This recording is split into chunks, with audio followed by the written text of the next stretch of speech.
Bismillahirrahmanirrahim. Assalamualaikum warahmatullahi wabarakatuh. Waalaikumsalam. Waalaikumsalam warahmatullahi wabarakatuh. Dan selamat sore, salam sejahtera buat kita semua.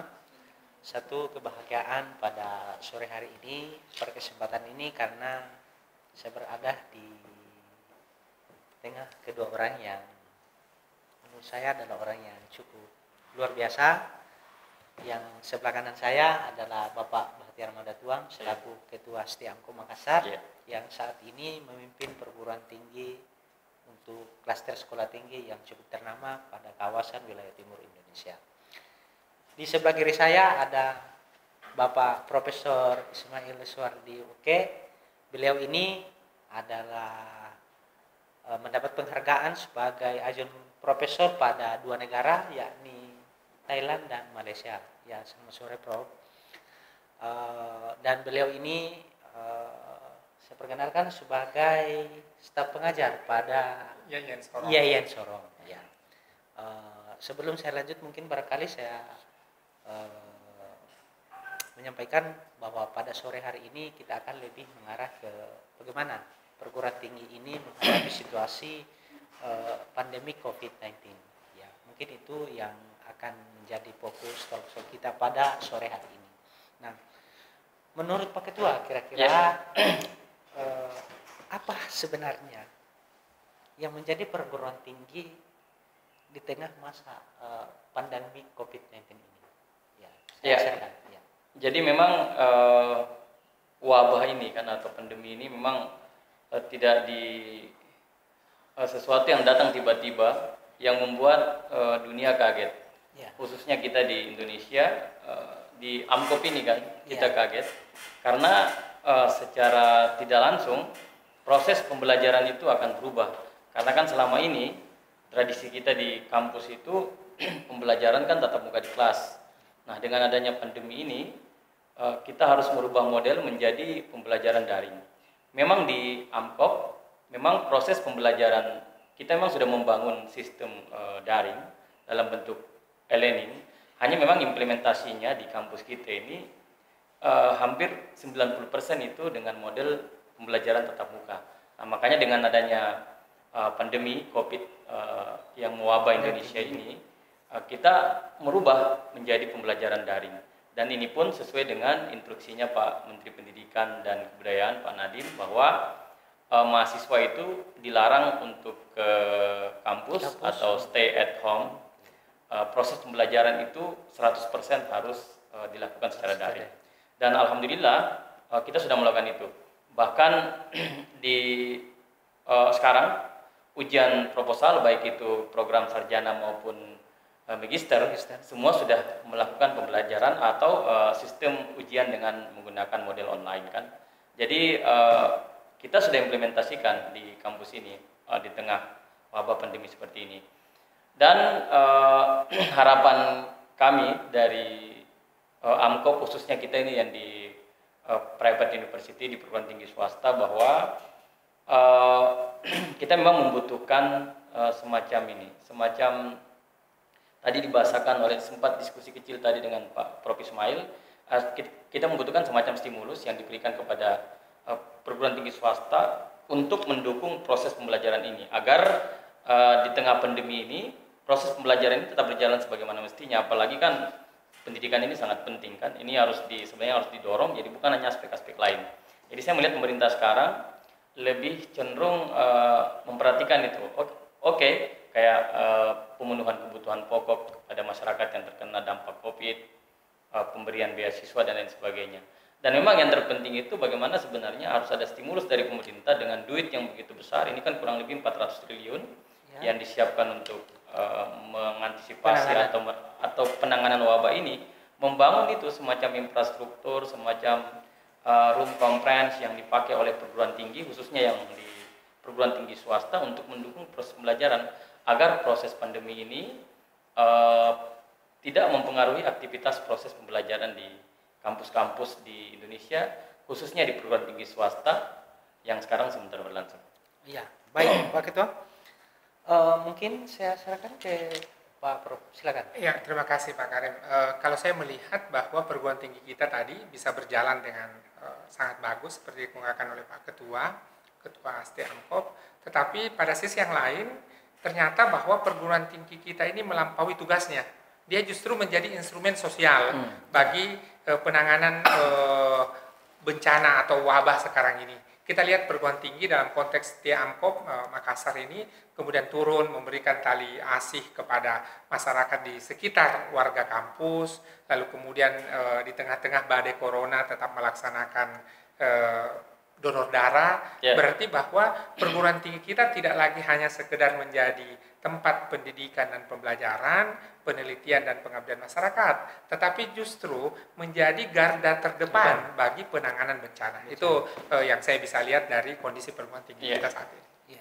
Ya, selanjutnya selain itu tadi, maka ini tadi itu adalah peran perguruan tinggi. Sekarang ini adalah bagaimana sebenarnya kesiapan perguruan tinggi dalam masa pandemi COVID-19 ini. Ya mungkin saya persilakan dulu Pak. Iya, jadi kalau kesiapan perguruan tinggi Pak Karim, kita wajib siap kan, siap. Bahkan alhamdulillah kita masih melaksanakan fungsi kita sebagai tridharma perguruan tinggi kan, pendidikan, riset dan pengabdian.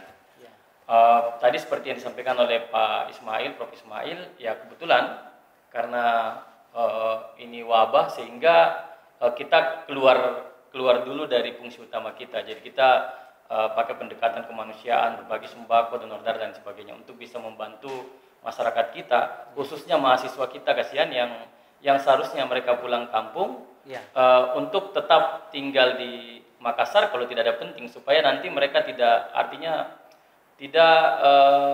menjadi ini dalam rangka memutus mata rantai penyebaran virus. Itu yang kita lakukan. Makanya kita memberikan bantuan khususnya ke mahasiswa dan selebihnya kepada masyarakat yang tidak mampu. Dan yang berikutnya, kesiapan kita memang sangat siap. Bahkan kita sudah melaksanakan semua kegiatan ini secara online, dan memang berkonsekuensi kan. Pasti ada high cost dari segi internet dan lain sebagainya. Bahkan alhamdulillah kita juga sudah memberikan subsidi kepada mahasiswa, tapi dalam bentuk pemotongan SPP untuk semester genap, supaya dana pemotongan itu mereka bisa pakai untuk aktivitas lainnya. Apalagi memang secara ekonomi COVID ini sangat berdampak untuk masyarakat, khususnya di mahasiswa kita. Dan Pak Karim, Pak Ismail, tadi kesiapan ya, kebetulan karena kita ini kan mau menghadapi mahasiswa baru. Membuka mahasiswa baru ya. Kita ada kelas internasional tahun ini yang kebetulan kita juga nanti akan membuat semacam conference, rencananya di gedung sebelah di B01 ada room conference yang memang internasional standar, dan itu memang juga nanti kita bisa gunakan untuk pembelajaran online secara maksimal. Jadi sehingga mahasiswa Amkop itu baik program sarjana maupun program pascasarjana tetap melaksanakan proses pembelajaran dengan bagus meskipun di tengah pandemi atau COVID. Saya juga begini, ini juga evaluasi dari proses pembelajaran selama ini. Mahasiswa kita itu yang terkendala itu di daerah. Jadi jadi mereka sudah ada kuota, mereka sudah ada fasilitas, tapi itu lagi mereka terkendala jaringan. Bahkan kan ada viral di media sosial, ada segerombolan mahasiswa harus keluar rumah, membawa HP mencari jaringan, yang memang ya tugas mereka sangat mulia karena mereka mau belajar, tidak mau agar proses pembelajaran terhenti. Nah ini mungkin pemerintah mungkin bisa cepat bisa antisipasi stakeholder yang terkait dengan ini, agar sebenarnya dalam era sekarang ini, apalagi di tengah wabah ini, sebenarnya tidak ada lagi masyarakat yang tidak bisa mengakses jaringan kan, seperti itu. Nah ini mungkin yang nanti bisa menjadi, karena kan video ini kan nanti akan di-share, akan didengar oleh semua orang, khususnya yang stakeholder yang terkait dengan ini. Saya mau ini sebenarnya sangat penting ya, sangat penting agar provider itu bisa sampai ke pelosok. Karena di tengah pandemi ini semua pembelajaran semua online. Tidak ada lagi yang pokoknya himbauan pemerintah, mereka diharamkan untuk masuk kampus. Jadi mereka stay at home dan mereka pembelajarannya lewat di rumah. Dan ini harus didukung, khususnya internet dan jaringan. Baik Pak Ketua, untuk selanjutnya saya serahkan ke Prof. Silakan Prof. Ya, Pak Karim, saya kira perguruan tinggi kita sangat siap. Ya. Hanya saja bahwa perguruan tinggi ini kan tidak berdiri sendiri. Ya, dia bukan elemen satu-satunya. Maka didukung oleh listrik yang melalui BUMN seperti PLN, didukung oleh jaringan telekomunikasi seperti Telkom dan sebagainya. Oleh karena itu, ini adalah ujian bagi kita. Apakah kita ini benar-benar siap untuk memasuki era 4.0? Ya, jadi dengan adanya wabah ini, kemudian akan mengecek kesiapan kita. Perguruan tinggi tentu sudah siap, tapi persoalannya apakah jaringan listrik, jaringan telekomunikasi itu juga memadai. Dan 4.0 tentu tidak bisa terurus dengan baik kalau tidak ada jaringan listrik dan telepon.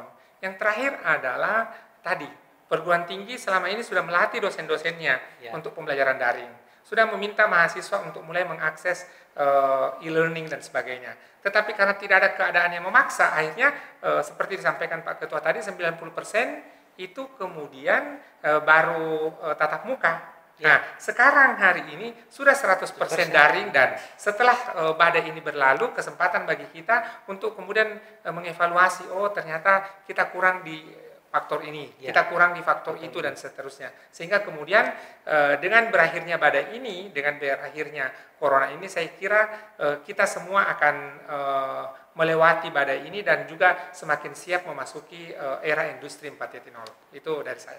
Ya, baik Prof. Iya, baik Pak Ketua, Pak Prof. Nah, ini yang terakhir, bahwa orang memprediksikan bahwa COVID-19 ini itu berakhir sampai di Desember 2020 ini. Ya. Nah, sekarang kalau kita melihat beberapa pemberitaan di media, ada khususnya yang di LL Dikti wilayah 2 yang sekitar 80% PTS itu akan gulung tikar istilahnya, karena tidak mampu berakselerasi dengan kondisi yang ada hari ini. Nah, untuk itu saya mungkin ingin memberikan Pak Ketua ingin menyampaikan bagaimana sih pemerintah memberikan perhatian yang lebih ekstra terhadap hal-hal yang seperti ini, ya, sehingga kemudian tidak terjadi. Karena kita ketahui bahwa perguruan tinggi adalah perguruan tinggi adalah suatu tempat, zona dalam rangka peningkatan kualitas sumber daya manusia khususnya yang ada di Indonesia itu. Ya, jadi memang benar Pak Karim. Kemarin itu beredar di grup WhatsApp pimpinan perguruan tinggi kan se-Indonesia bahwa memang ada berita 80% PTS di Jakarta. 80% PTS di Jakarta itu hampir pasti kalau semuanya pandemi ini terus berlanjut sampai Desember, bahkan mereka tidak mampu lagi untuk menjalankan aktivitasnya. Karena memang perguruan tinggi swasta itu kan kita beda dengan public university kan, kita ini swasta, sehingga kita memang sangat tergantung kepada orang tua mahasiswa, atau orang tua mahasiswa yang menitipkan anaknya untuk kuliah di kampus kita di PTS.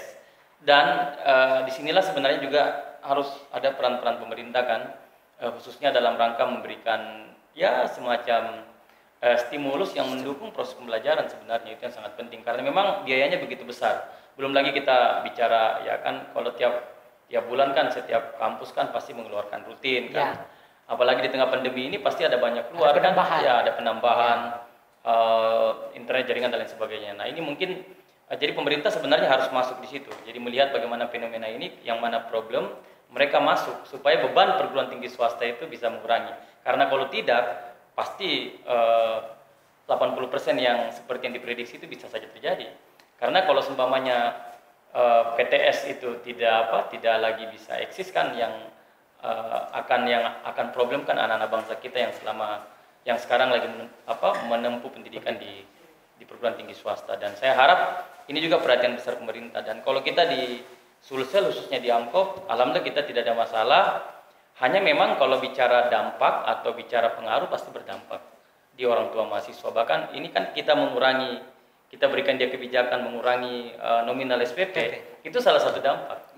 Yang selama ini sebenarnya kita harus terima PTS, terima pool dari SPP mahasiswa, karena ada COVID sehingga kita kurangi SPP-nya, itu salah satu dampak. Tapi insya Allah kita tidak ada masalah. Tapi kan yang sebenarnya kalau bicara PTS kan bukan hanya Amkop, hampir ribuan di Indonesia, dan saya harap pemerintah bisa jeli melihat ini. Dan yang terakhir Pak Karim, karena ini sesi yang terakhir, Kita siap untuk nanti penerimaan mahasiswa baru, apalagi kan kita selama ini sudah implementasi lewat online dan lain sebagainya. Mahasiswa kita kemarin Pak Dokter, Pak Prof, itu 80% itu daftar di Amkop karena googling, karena mereka lihat di medsos, dan potensi itu sudah ada, dan sisa itu kita masifkan. Sekarang ini di era penerimaan mahasiswa baru yang semuanya kita pasti menggunakan serba digital, karena hanya itu yang efektif di tengah pandemi seperti ini. Seperti itu Pak Dokter, Pak Karim. Ya, baik Pak Ketua. Ya. Saya kira itu cukup luar biasa. Nah, artinya memang Amkop cukup siap menghadapi masa pandemi ini. Ya, alhamdulillah ya Pak Ketua. Semoga jaya terus, sukses terus. Amin. Untuk Pak Ketua dan selalu diberikan kesehatan. Amin. Dan saya persilakan ke Pak Prof. Bagaimana tanggapannya soal yang ketiga ini? Ya, terima kasih kembali Pak Karim. Jadi saya kira bahwa tadi saya memulai perguruan tinggi sebagai instrumen sosial. Iya. Kemudian yang kedua, perguruan tinggi tidak bisa bersolo karir, berdiri sendiri tanpa dukungan yang lain. Maka tentu yang terakhir ini adalah kalau kemudian pemerintah, parlemen, masyarakat tidak mulai memikirkan bersama tentang perguruan tinggi, maka hampir pasti tadi 80% perguruan tinggi kita ini akan gulung tikar. Padahal 80% juga perguruan tinggi kita itu justru adalah support swasta. Kan pemerintah kita tidak bisa mensupport 100%. Betul. Dari 4.000 perguruan tinggi yang ada di Indonesia itu tidak sampai 200 lebih negeri. Berarti 3.800-nya adalah swasta. Maka jangan biarkan ini gulung tikar perguruan tinggi kita. Caranya harus kita suarakan bersama-sama adalah parlemen mendesakkan pendanaan ke pemerintah supaya disupport, supaya ada budgeting untuk memberikan dana stimulus ke perguruan tinggi kita untuk sarana ataupun infrastruktur pembelajaran online. Itu yang pertama. Kemudian yang kedua adalah jaringan-jaringan telekomunikasi, internet dan sebagainya yang belum masuk ke daerah-daerah kita, itu segera juga harus kita benahi, antisipasi bersama-sama. Yang terakhir adalah jaringan perguruan tinggi ini kita mulai harus expand. Maksud saya expand adalah tidak lagi berskala lokal, tidak berwawasan lokal saja, tapi mulai berwawasan internasional. Artinya bahwa seorang mahasiswa di Amkop itu boleh menyelesaikan pendidikannya atau menyelesaikan beberapa kredit studinya kalau dia sebagai contoh berada di Bone. Maka dia boleh mengambil mata kuliah di Universitas Muhammadiyah Bone atau di IAIN Bone, mata kuliah bahasa Indonesia, mata kuliah Pancasila dan sebagainya. Jadi saya kira harus mulai di situ.